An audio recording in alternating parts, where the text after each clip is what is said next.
जय हिंद साथियों। स्वागत है आपका आरजी एग्जाम के यूट्यूब चैनल पर। हमने पॉलिटी के अंदर भाग एक की बात कर ली थी, संघ और उसका राज्य क्षेत्र। आज हम नागरिकता से रिलेटेड और मौलिक अधिकारों से रिलेटेड क्वेश्चन लाए हैं। यह आपके ईओआरओ के अंदर अति महत्वपूर्ण पार्ट रहने वाला है। सेकेंड ग्रेड के अंदर यह महत्वपूर्ण पार्ट रहने वाला है। जो अपना फर्स्ट पेपर होता है उसमें रीट के लिए ये बेहतरीन क्वेश्चन होंगे आपके लिए। और इसके अलावा आप जो सामने आने वाली वैकेंसियां हैं या आपके आरपीएफ के जो एग्जाम होने वाले हैं 2 मार्च से, एडमिट कार्ड आपके एडमिट कार्ड तो आगे 2 मार्च से एग्जाम शुरू है, उनके लिए महत्वपूर्ण है। एसएससी जीडी के लिए इम्पोर्टेंट है। तो आप क्लास के अंत तक बने रहिएगा। हमने राष्ट्रपति तक जो है एक्सप्लेनेशन और डिस्क्रिप्टिव की वीडियो अपलोड कर रखी है, वो आपने देखी होगी। और उनसे रिलेटेड अब हम क्वेश्चन आंसर करते हैं, क्योंकि बिना क्वेश्चन आंसर तो हम कैसे पता लगाएंगे भाई। जो अपन ने ज्ञान अर्जित किया है उसको लागू करना भी तो हमें आना चाहिए, है ना। तो आगे चलिए बात करते हैं क्वेश्चन नंबर 1 की। हमारा आज का पहला प्रश्न होगा कि भारत के संविधान के किस भाग में नागरिकता दी गई है। देखो, इनको ऐसे रटने नहीं बैठना है। सबसे पहले क्या होता है, कोई क्षेत्र होता है, भाग एक में हमने एक क्षेत्र पढ़ा, उसके अंदर लोग रहेंगे मतलब नागरिकता होगी उनकी, और उनके कुछ अधिकार होंगे। मतलब भाग एक में तो क्या हो गया, उसका जो भी क्षेत्र है, भौगोलिक क्षेत्र है, वो हो गया। वहां पे जो लोग रह रहे हैं वो भाग 2 में आ गए, उनकी नागरिकता और उनके कुछ अधिकार होंगे। ठीक है, तो वो किस में आ जाएंगे, भाग 3 में। और वहां पर एक सरकार होगी, वो किस में आ जाएंगे, भाग 4 में। ऐसे अपने को याद करना है। मौलिक कर्तव्य और उनके अधिकार होंगे, वो किस भाग 4 में क्या आ जाएंगे, मौलिक अधिकार और कर्तव्य। और 5 में हम क्या पढ़ते हैं, सरकार होगी उनकी। ठीक है, तो वापस देखिएगा सामने एक बार का मैं आपको बता देता हूं कि जैसे हम बात करते हैं तो अगर भाग 1 की बात करें तो आपको इस तरह इसको याद करना है कि संविधान के भाग 1 में उस देश का, उस राष्ट्र की एक क्या होगी, एक भौगोलिक परिदृश्य होगा, एक क्षेत्र होगा। तो उसका ये क्षेत्र भाग 1 के बारे में बताता है। भाग 2 जो है भाई, उस क्षेत्र के ऊपर क्या रहेंगे, लोग रहेंगे, उनकी क्या होगी, नागरिकता होगी। तो भाग 2 नागरिकता बताता है। उन लोगों के कुछ अधिकार होंगे जिन्हें मौलिक अधिकार वगैरह अपन कहते हैं, तो भाग 3 में मौलिक अधिकार हो गए। उसके अलावा भाग 4 में उनके कर्तव्य होंगे, और उनके जो भी कर्तव्य वगैरह, नीति निर्देशक तत्व, ये सारे आएंगे भाग 3 में आएंगे, नीति निर्देशक तत्व तो। और उसके बाद में हम क्या पढ़ेंगे, भाग 5, तो उनके द्वारा जो सरकार बनेगी वो भाग 5 में आएंगी। भाग 1 में क्या है, उसका भौगोलिक परिदृश्य अपने राष्ट्र का। भाग 2 में हमारे नागरिकों को नागरिकता कैसे मिलेगी, भाग 3 में मौलिक अधिकार, भाग 4 में नीति निर्देशक तत्व और वो मौलिक कर्तव्य, और भाग 5 में क्या है, केंद्र सरकार। तो इस तरह में इनको याद करना होता है। तो इसमें क्या लिखा गया है कि भारत के संविधान के किस भाग में नागरिकता का वर्णन किया गया है। तो देखिए, जो भाग 2 है, भाग 2 इसके अंदर नागरिकता का वर्णन किया गया है। ठीक है, कि नागरिकता किस प्रकार मिलेगी, क्या है क्या नहीं है। अनुच्छेद पूछा जाए आपसे, अगर आपसे अनुच्छेद पूछ ले कि अनुच्छेद बताइए आप, तो अनुच्छेद जब आपसे पूछा जाए तो आपको ध्यान में रखना है, अनुच्छेद 5 से 11 तक जो है आपको मिलेगा वर्णन किसका, नागरिकता का। तो आपसे पूछा जाए भारत के संविधान में हमारे नागरिकता किस भाग में वर्णित है, तो आप बताएंगे क्या, भाग 2। और अनुच्छेद पूछ ले तो 5 से 11। ये हमारा पहला क्वेश्चन था आज का। ठीक है, समझ में आ गया, स्क्रीनशॉट ले सकते हो, इजी सा क्वेश्चन है। आगे चलते हैं, आगे देखिएगा कि भारतीय संविधान में नागरिकता का प्रावधान कब लागू हुआ। भारतीय जो संविधान है उसके अंदर नागरिकता का प्रावधान कब लागू हुआ, ये क्वेश्चन है। तो इसका उत्तर अपने को क्या पता है, लागू तो 1950 के लगभग ही हो गया था ये। इसके बाद में 1955 में असम समझौता होता है, ये आपको पता होना चाहिए। ठीक है, अब ये बात तो हमारे समझ में आ गई, लेकिन इससे रिलेटेड जो अभी समसामयिकी या करंट का जो क्वेश्चन है वो आपको ध्यान में रखना है क्या ध्यान में रखना है कि जो सिटीजन चार्टर एक्ट एडमेंटेशन आया है ना, ये नागरिकता के भाग 2 में ही इसको क्या किया गया है, जोड़ा गया है। तो आपको ये थोड़ा सा ध्यान में रखना है। क्या ध्यान में रखना है, 6A जो असम के समझौते के टाइम होती है 6A, ठीक है। ये जो नवीन नागरिक संशोधन अधिनियम है ये 9 दिसंबर 2019 को, ये ध्यान रखना, ये क्वेश्चन पूछा जा सकता है, 2019 को लोकसभा में पारित किया गया। कब पारित किया गया, लोकसभा में पारित किया गया। उसके बाद में वेरी वेरी इंपॉर्टेंट बात है, ध्यान रख लेना, उसके बाद में 11 दिसंबर 2019 को ये राज्यसभा में पारित किया गया। कहां पारित किया गया, राज्यसभा में पारित किया गया। ये महत्वपूर्ण प्रश्न है, आप इसका ध्यान रखेंगे क्योंकि ये क्वेश्चन जो है वो पूछा जा सकता है 100%। इस क्वेश्चन को आप अच्छे से समझ ले बात को, क्योंकि इस क्वेश्चन की सबसे मेन जो टारगेट रहेगा वो यही रहेगा अगले का कि नागरिकता से संबंधित करंट की चीज क्या है। तो ये जो नागरिकता अधिनियम जो है नया, अभी जो 2019 में लोकसभा में पारित होता है फिर राज्यसभा में पारित होता है, इसके बाद में ध्यान रखने वाली बात यह है कि इस पर राष्ट्रपति कब हस्ताक्षर करता है, इसके ऊपर राष्ट्रपति कब हस्ताक्षर करता है, राज्यसभा में कब आया है ये 11 दिसंबर को, और राष्ट्रपति से कब पारित कर रहा है, राष्ट्रपति से कब हस्ताक्षरित कर रहा है। तो आपको ध्यान में रखना है 9, 11, 12 दिसंबर को 2019। ये तीन चीजों के साथ में अब इसकी अधिसूचना कब जारी होती है, वेरी वेरी इंपॉर्टेंट बात है कि ये जो CAA है, क्या ये गैर मुस्लिम जो भी बांग्लादेश और पाकिस्तान से आने वाले जो गैर मुस्लिम जो भी है, गैर मुस्लिम का मतलब हिंदू, पारसी, जैन, सिख, बौद्ध और ईसाई, इनके अलावा जो भी गैर व्यक्ति है उनके लिए ये चीजें लागू होती है, ठीक है। इसमें है क्या कि आपको उसकी नागरिकता बतानी होगी कि भाई आप भारतीय नागरिक हो, जो भाग 2 में हमने पढ़ी थी वो सारी चीजें वर्णित की जाती है। 9 दिसंबर को ये लोकसभा में पारित होता है, 11 दिसंबर 2019 को राज्यसभा में और 12 दिसंबर को राष्ट्रपति हस्ताक्षर कर देता है। इसकी अधिसूचना कब जारी की जाती है, वेरी वेरी इंपॉर्टेंट करंट के हिसाब से जो आप लोग करंट पढ़ते हो उसमें वेरी वेरी इंपॉर्टेंट क्वेश्चन है कि जो नया वाला CAA है, तो ये अधिनियम है, ये अधिसूचना कब इसकी जारी की गई। तो आपको ध्यान में रखना है, इस डेट को याद रखना, इस डेट को जरूर पूछा जाएगा आने वाले एग्जामों में। इसकी अधिसूचना जो जारी की जाती है 11 मार्च 2024 को इसकी अधिसूचना जारी हुई है। ध्यान रहे, नागरिकता का प्रावधान तो चलो मैं याद कर लिया, ठीक है, 1950 में लागू हो गया था, लेकिन आपसे पूछ ली इसकी अधिसूचना वर्तमान में कब, और CA जो लागू हुआ वो कब जारी की गई असम के अंदर। तो ध्यान रहे 11 मार्च 2024 को, यह आपको इंपोर्टेंट क्वेश्चन बनता है, ये ध्यान में रहे बात। आगे देखिए, भारत का संविधान, भारत का संविधान कैसी नागरिकता देता है इसके बारे में जिक्र कर रखा है। तो देखिए, भारत का संविधान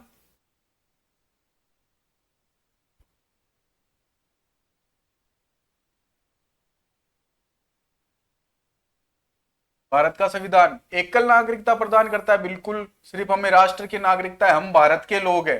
दोहरी नागरिकता तो USA के अंदर है, ये नहीं होगा। नागरिकता से संबंधित कोई प्रावधान नहीं है, क्या है, बिल्कुल है। बहुल नागरिकता प्रदान है क्या, नहीं है। एकल नागरिकता का मतलब क्या होता है कि आप एक सेंटेंस का मतलब ध्यान रखोगे, हम भारत के लोग हैं, हम भारतीय हैं, हम भारतीय हैं, सिर्फ और सिर्फ यूनियन की नागरिकता दी जाती है बच्चों, संघ की नागरिकता, किसकी, संघ की नागरिकता दी जाती है ना। लेकिन जब USA वगैरह की बात करते हैं तो वहां पर स्टेट की नागरिकता भी होती है, राज्य की नागरिकता भी, दोहरी नागरिकता होती है, वहां पर क्या होती है, दोहरी नागरिकता होती है। लेकिन भारत जो है वो क्या है, यूनियन है, मतलब राज्यों से देश नहीं बना है, हमारे भारत से क्या बने हैं, दूसरे देश बने हैं, भारत से क्या बने हैं, दूसरे राज्य बने हैं, सॉरी, भारत से क्या है, राज्यों का निर्माण हुआ है, ना कि राज्यों से भारत का निर्माण हुआ है। तो हमें किस प्रकार की नागरिकता प्राप्त है, एकल नागरिकता प्राप्त है। आपको ये चीज ध्यान में रखनी है, ये वाले एग्जाम में पूछे जा सकते हैं, इसलिए आप इनको स्क्रीनशॉट भी ले सकते हो और कंटिन्यू बने रहना। आगे देखिए, भारतीय संविधान में 5 से 11, ये मैंने बता ही दिया आपको, बता सकते हो आप, तो बता दीजिए कि भारतीय संविधान में नागरिकता का प्रावधान किस भाग में था। हमने ये पढ़ा था। हम क्या लिखते हैं कि भाग 2 के अंदर क्या वर्णित है, नागरिकता वर्णित है, और 5 से 11 तक क्या वर्णित है बच्चों, अनुच्छेद 5 से 11 तक। तो अनुच्छेद 5 से 11 तक भारत की नागरिकता होती है। अनुच्छेद 5 से 11 तक क्या होती है बच्चों, भारत की नागरिकता होती है। तो यहाँ पे हम लिखेंगे भारत की नागरिकता का प्रावधान है 5 से 11, अनुच्छेद 5 से 11 तक। भाग कौन सा है बच्चों, 2 है। भाग कौन सा है संविधान का, 2 है। इजी सा क्वेश्चन है, कोई दिक्कत नहीं है। आगे चलते हैं। आगे देखिए, भारत एकल नागरिकता अपनाई गई, कौन से देश से ली गई। भारत में जो है एकल नागरिकता अपनाई गई है। कौन सी एकल नागरिकता अपनाई गई है, भारत में एकल नागरिकता अपनाई गई है। ये हमने किस देश से ली है, तो इसका क्वेश्चन है उत्तर बताइए आप। भारत में एकल नागरिकता अपनाई गई है, तो कहां से ली है हमने, इंग्लैंड से ली है। कहां से ली है, इंग्लैंड से। अमेरिका से तो हमने मौलिक अधिकार, राष्ट्रपति का निर्वाचन, महाभियोग की प्रक्रिया, ये सब लिया है। कनाडा से हमने क्या लिया है, कनाडा से हमने अवशिष्ट शक्तियां ली है। फ्रांस से हमने क्या लिया है, बंधुता, है ना, ये सारे जो फ्रांस की क्रांति के नारे थे, बंधुता, समाजवाद, ये सब लिया है। तो इसका उत्तर क्या होगा बच्चों, इंग्लैंड। एकल नागरिकता हमने कहां से ली है, इंग्लैंड से ली है। कहां से ली है, इंग्लैंड से। आगे चलिए, हमने संवैधानिक स्रोत पढ़े थे, उसमें बताया था मैंने। अब ये देखिए आगे क्वेश्चन आ गया जिसकी मैं बात कर रहा था, तो समझ लेते हैं एक बार का कि किस देश में दोहरी नागरिकता का सिद्धांत अपनाया गया है। किस देश में दोहरी नागरिकता का सिद्धांत अपनाया गया है, इस बात को वापस समझिएगा। देखो, संघ, मैं नीचे लिख देता हूं इसका हिंदी इंग्लिश वर्जन, यूनियन। इधर भी क्या है, संघ। इसका मतलब लिख देता हूं मैं फेडरेशन। दोनों का मतलब संघ है, लेकिन भारत के संदर्भ में क्या कहते हैं कि भारत एक राज्यों का संघ है। India is union of state, मतलब यह हुआ कि कोई भी राज्य भारत से कभी अलग नहीं हो सकता, है ना, क्योंकि किसी भी राज्य का निर्माण भारत देश से हुआ है, ना कि किसी राज्यों से भारत का निर्माण हुआ, ऐसा नहीं है। लेकिन जब अपन इसकी बात करते हैं संयुक्त राज्य अमेरिका की, तो इसमें दोहरी नागरिकता अपनाई जाती है। दोहरी नागरिकता का मतलब ये हो गया, इसमें संघ की नागरिकता भी है, यानी फेडरेशन की नागरिकता भी है, और यहाँ के स्टेट यानी राज्यों की नागरिकता भी है। तो इसके अंदर जो है वो दोहरी नागरिकता अपनाई जाती है। अमेरिका के अंदर कौन सी नागरिकता अपनाई जाती है, दोहरी नागरिकता। और भारत जो है वो राज्यों का एक संघ है ना, राज्यों से इसका निर्माण नहीं हुआ है, बल्कि भारत देश से राज्यों का निर्माण हुआ है। तो ये तो खाली क्या होता है, कागज का एक मसौदा होता है, इस पर हस्ताक्षर हो जाते हैं और ये इससे क्या कर लेते हैं, सदस्य बन जाते हैं। लेकिन भारत जो है वो क्या है, राज्यों का संघ है, जिससे कोई भी राज्य कभी भी अलग नहीं हो सकता। राज्य कभी अलग नहीं हो सकता, अलग नहीं हो सकता। ये हमारे संविधान की बहुत ही अच्छी विशेषता है कि कोई भी राज्य हमारे भारत देश से कभी अलग नहीं हो सकता। तो भारत में जो दोहरी नागरिकता है वो नहीं है, भारत में एकल नागरिकता है, और वो हमने इंग्लैंड से ली है। लेकिन आपसे पूछ ले कि दोहरी नागरिकता किस देश के अंदर है, तो आप बताओगे अमेरिका के अंदर है। किसमें है, अमेरिका के अंदर। आगे चलते हैं क्वेश्चन नंबर 7 की तरफ। दोहरी नागरिकता निम्न में से किसकी विशेषता रही है। हाँ, ये क्वेश्चन मैं आपको आराम से समझाऊंगा कि दोहरी नागरिकता जो है वो किसकी विशेषता रही है। ये इंपॉर्टेंट क्वेश्चन भी बनता है। देखिए, दोहरी नागरिकता किसकी विशेषता है, किस तरह, मतलब ऐसे हो सकता है कि किस संसदीय सरकार की, राष्ट्रपति शासित की, या एकात्मक। देखो, एकात्मक और संघात्मक दो तरह की चीजें होती है। पहले मैं आपको एकात्मक के बारे में बता देता हूं। एकात्मक शासन, एकात्मक शासन या एकात्मक सरकार, जो भी आप लिखना चाहो लिख सकते हो, एक बार का समझना। एकात्मक का मतलब ये होता है, आप सीधे तौर पे समझ सकते हो कि अगर कोई भी ऐसी शक्ति संविधान के अंदर जो राज्यों को मजबूत बनाती है, वो एकात्मक है। जैसे मैं कहता हूं पंचायती राज, तो देखो किसी स्थान विशेष में चुनाव करवा रहे हो और करवा रहे हो तो इसके अंदर कौन मजबूत बन रहा है? राज्य मजबूत बन रहा है। ठीक है, अलग से भर्तियां राज्य सरकार आरपीएससी के द्वारा निकाली जाती है तो राज्य मजबूत बनता है कि नहीं? इधर इसी के दोहरी नागरिकता होती है तब देखो राज्यों की भूमिका भी प्रमुख हो जाती है। उस दौरान भी हम क्या कह सकते हैं कि ये जो है एकात्मकता को दर्शाती है। कैसी दर्शाती है? एकात्मकता सरकार को दर्शाती है। लेकिन जैसे ही हम संघीय बात करते हैं, संघीय शासन की, इसके अंदर क्या होता है?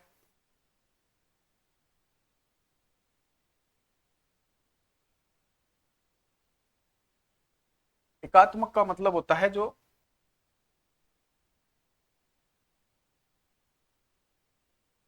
इधर देखिएगा, एकात्मक का मतलब ये होता है कि जो केंद्र को, सीधे तौर पर समझिएगा, एकात्मक का मतलब होता है जो केंद्र को मजबूत बनाए, जो केंद्र को मजबूत बनाए, मजबूत बनाए, ये ध्यान में रखना। इधर बात करें तो ये राज्यों को मजबूत बनाता है।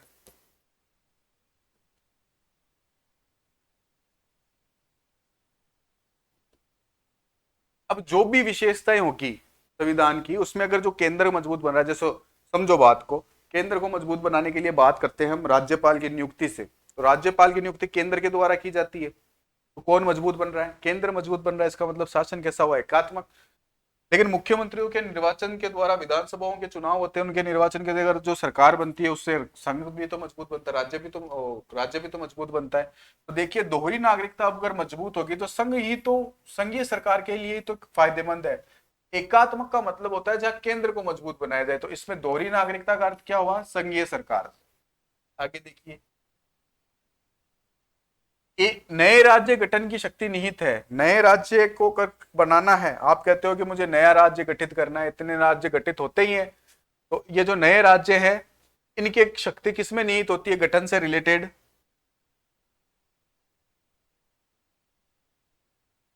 जो नए राज्य हैं उनसे रिलेटेड आप बात करते हो कि नए राज्यों का अगर गठन करना होता है तो ये शक्ति किसमें निहित होती है? संसद में निहित होती है। संसद जो है, संसद के लोकसभा और राज्यसभा में बहुमत पारित हो जाए या विशेष बहुमत पारित करके आप क्या कर सकते हो? नए राज्यों का गठन कर सकते हो, और नए राज्य बनते भी हैं। आपने नोट किया होगा, आगे क्वेश्चन आएंगे तब देखेंगे। आगे देखिए, भारतीय संविधान के अनुच्छेद 1 में ये घोषणा की गई है, इंडिया अर्थात भारत। हाँ, ये भी क्वेश्चन देख लीजिए आप, ये तो मैंने पढ़ा ही दिया शायद आपको, और इसका क्वेश्चन आंसर भी कर लिया था हमने। क्या क्वेश्चन था कि भारत संविधान के अनुच्छेद 1 में क्या घोषणा करता है?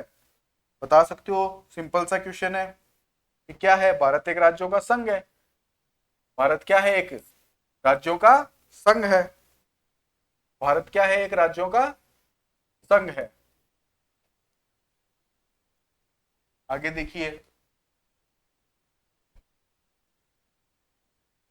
संविधान के निम्नलिखित में से किस प्रावधान के अंतर्गत भारतीय संसद को नया राज्य बनाने का अधिकार है? नया राज्य बनाने का अधिकार किसके अंतर्गत दिया गया है? कि भारतीय संविधान में जो है वो कौन सा अनुच्छेद ये कहता है कि आप राज्य नया बना सकते हो? तो कौन सा राज्य बना सकते हो आप नया? इसके अंदर आपको वर्णन मिलेगा किसका? अनुच्छेद 3 के अंतर्गत क्या कहता है? नए राज्यों का गठन कर सकते हो आप। आगे देखिए, भाषाई आधार पर ये कह रहा है कि भाषाई आधार पर सर्वप्रथम जो बनाया गया था वो कौन सा राज्य बना था? तो फजल अली आयोग के बारे में सुना होगा शायद कभी, है ना? फजल अली आयोग। आंध्र जो है, आंध्र प्रदेश, वो भाषाई आधार पर बनने वाला प्रथम राज्य था। भाषा के आधार पर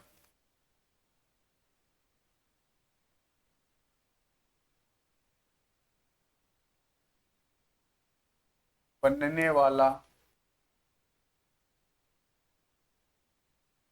प्रथम राज्य। ठीक है, फजल अली आयोग के टाइम की बात है, 1956 के आसपास की बात है। 53 तो मिलता है ऑप्शन में, लेकिन आपको ज्यादातर 56 माना गया है सही। आगे देखिए, आंध्र प्रदेश को एक भाषाई राज्य के रूप में गठित किया गया था? ये क्वेश्चन देखना एक बार का, ये आपको ये करना 1956 करना, 53 में बहुत बार लोग कंफ्यूज हो जाते हैं। तो भाषाई आधार पर अगर पहला कोई राज्य बना था, आंध्र प्रदेश बना था, कब बना था? 1956 में। ये आपको ध्यान में रखना है। आगे देखिए, अनुच्छेद 370, ये वेरी इंपॉर्टेंट बात है, देख लीजिएगा एक बार का। 300 जो भी ये 370 धारा हटाकर किस राज्य से हटाकर उसको केंद्र शासित प्रदेश बनाया गया, बता सकते हो? 2019 की बात है। जम्मू कश्मीर को बनाया गया, विधान परिषद को समाप्त कर दिया गया था।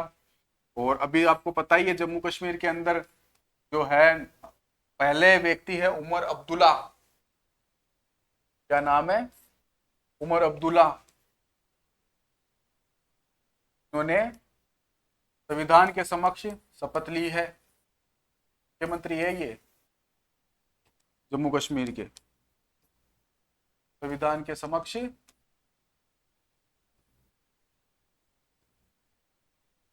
शपथ ली।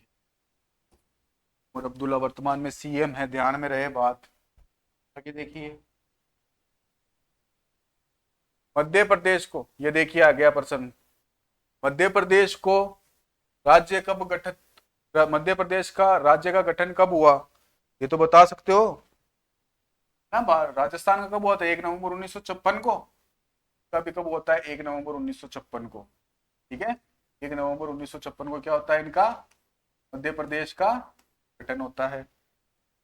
मध्य का इलाके में खूब से 2-3 राज्य हुआ करते, आगे देखेंगे, अभी सारे क्वेश्चन आएंगे आपके सामने। ये देखिए आगे सब क्वेश्चन आ गया। हरियाणा राज्य कब बना? ये अपने सितंबर 1966 की बात है। आगे देखिए, छत्तीसगढ़, छत्तीसगढ़ आपके बनता है 1 नवंबर को। छत्तीसगढ़ राज्य का जो स्वरूप है कब अस्तित्व में आता है? छत्तीसगढ़ राज्य का जो है स्वरूप कब अस्तित्व में आता है? तो आपको डेट ध्यान में रखनी है। 9 नवंबर को तो उत्तरांचल उत्तराखंड आया था। 1 नवंबर 2000 को, 1 नवंबर 2000 को क्या होता है? छत्तीसगढ़ मध्य प्रदेश से अलग होकर नया राज्य बनता है। आगे देखिए, उत्तराखंड की राज्य की स्थापना कब होती है? क्या गया देखिए, उत्तराखंड राज्य की स्थापना कब होती है? ये 9 नवंबर था। तो ये आपको ध्यान रखना है, 9 नवंबर में 2000 में उत्तराखंड, उत्तरांचल था ना, उत्तरांचल से अलग हुआ था ये। उत्तरांचल से 9 नवंबर को क्या बनाया गया? उत्तराखंड बनाया गया। आगे देखिए, ये देखो ये क्वेश्चन अच्छा है, एक बार का बता देता हूं मैं आप लोगों को।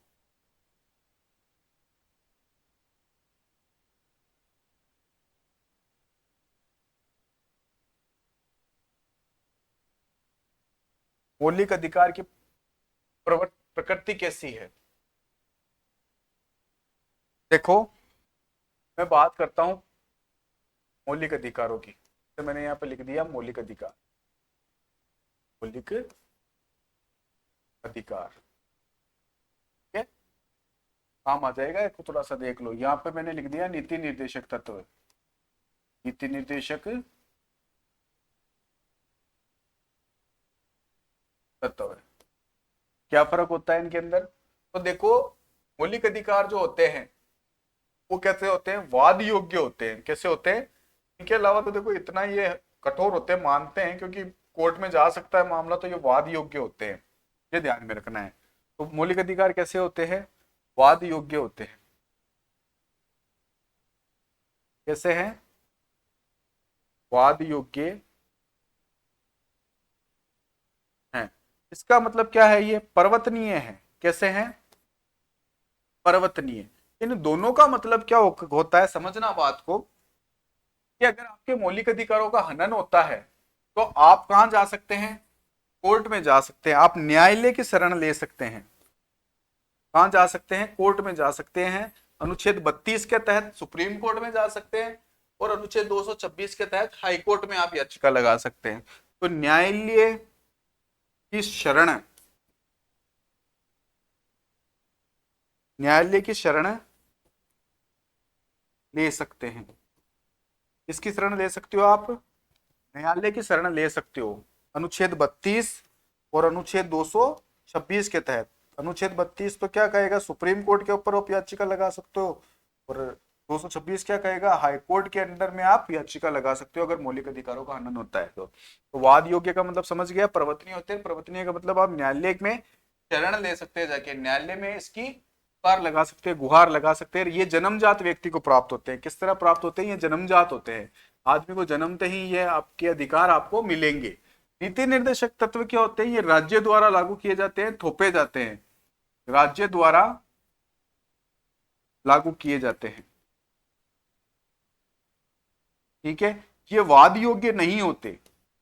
नीति निर्देशक तत्व नहीं, क्या नहीं होते? वाद योग्य नहीं होते। आप इनको ये अपरिवर्तनीय होते हैं। कैसे होते हैं? अपरिवर्तनीय होते हैं। आप इसको इनको लेकर न्यायालय की शरण नहीं ले सकते, न्यायालय की शरण नहीं ले सकते।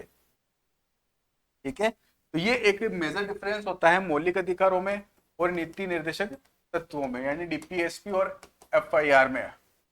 फंडामेंटल राइट्स में एफआईआर, क्या एफआर, फंडामेंटल राइट्स में, और डीपीएसपी या नीति निर्देशक तत्व तो क्या हो गए? वाद योग्य नहीं है, अपरिवर्तनीय है, कोर्ट नहीं जा सकते आप इसको लेकर। लेकिन मौलिक अधिकार जन्म से प्राप्त होते हैं, ये वाद योग्य होते हैं, अपरिवर्तनीय होते हैं, न्यायालयों में इसके द्वारा शरण ली जा सकती है। तो मौलिक अधिकार कैसे हो गए? वाद योग्य या पर्वतनीय। पर्वतनीय नहीं है, यानी आप कोर्ट में इसको लेकर आप अपनी याचिकाएं दायर कर सकते हो। आगे अनुच्छेद अनुच्छेद 200, एक तो देखो अगर सुप्रीम कोर्ट का मामला है तो अनुच्छेद 32 के तहत आप सुप्रीम कोर्ट के अंदर भी 5 प्रकार की रिटें जारी की जाती है। 5 प्रकार की रिटें जारी की जाती है अनुच्छेद 32 के तहत। तो ठीक वैसे ही जो रिटें हैं वो हाई कोर्ट भी जारी करता है। वो 226 के तहत कौन जारी करता है? हाई कोर्ट जारी करता है। कौन जारी करता है? हाई कोर्ट जारी करता है। मेरे हिसाब से शायद ये समझ में आया होगा। आगे चलते हैं। भारतीय संविधान में मूलभूत अधिकार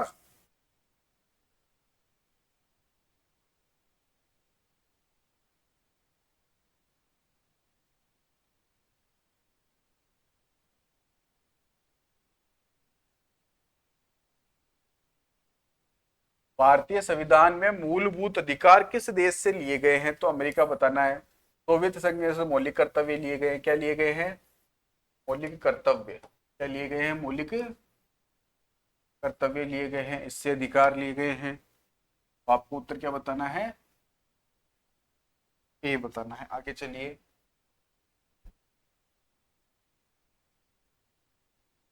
निम्नलिखित में से किस भाग में मौलिक अधिकारों का उल्लेख है? देखो ये आगे जी सा क्वेश्चन है, कर सकते हो आप।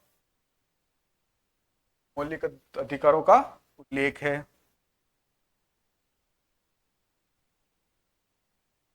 भाग 3 के अंदर क्या है? मौलिक अधिकारों का वर्णन है। किसमें है? भाग 3 में।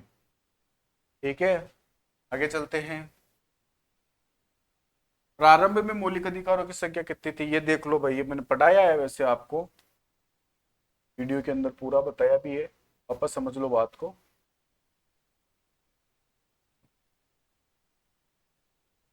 देखो जब संविधान बना था, या मैं कहता हूं आपसे कि मूल संविधान में बात करते हैं। मूल संविधान में मौलिक अधिकारों की संख्या कितनी थी? 7। मूल संविधान प्रारंभ में, ठीक है ना? मूल संविधान में मौलिक अधिकारों की संख्या कितनी थी? 7 थी। किंतु आपको पता होना चाहिए 31वां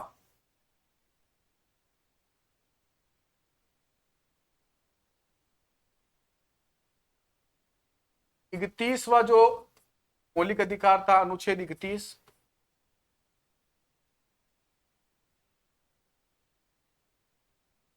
ये था संपत्ति का अधिकार। कौन सा था?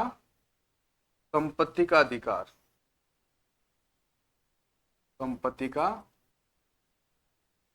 अधिकार। इसे वर्तमान में हटाया गया और एक कानूनी अधिकार बना लिया गया है। और क्या बनाया गया है? एक कानूनी अधिकार बनाया गया। संपत्ति के अधिकार का अनुच्छेद 19 में भी उल्लेख है, ये ध्यान में रखना है कि इसके अलावा अनुच्छेद 19 में भी उल्लेख है, बात की थी हमने। कानूनी अधिकार बनाया गया। और ये कानूनी जो अधिकार है इसको किस में जोड़ा गया?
हाँ। और ये हमारे क्वेश्चन होते हैं पूरे। जय हिंद जय भारत। अरे सर यार।